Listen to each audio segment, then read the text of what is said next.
combination of climate change impacts, higher transportation costs and exchange rate pressures have seen hot beverage prices on the rise in South Africa. South Africa as a country, we don't have a capacity to produce coffee on our own, and therefore we do depend almost entirely to what happens on the global market. And as a result of that, the number of issues or factors that have negatively impacted the global space, they have reflected on our local prices. As you have seen across retailers, prices have been hovering very higher, across the retailers if you are to look into it.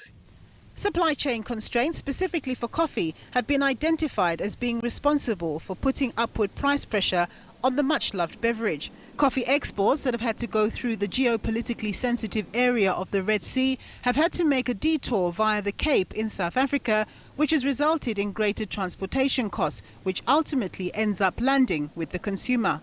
If we are to look into countries like Indonesia, Vietnam and Brazil, who leads in supplying these products, they have recently faced quite challenges, be it was the drought in Vietnam, some challenges with the supply chains, with actually for this year again, for 2025, at least, being too much risk around the Trump, issues where a lot of uncertainty around the tariffs that he's putting across, and that has a potential to negatively impact what the supply is going to be of all the products, including these products that you're talking about now. Nkunjana says there may be some hope on the horizon coming out of the continent in the form of increased coffee production in places like Ethiopia and Ghana, which could help to place downward price pressure on the coffee market.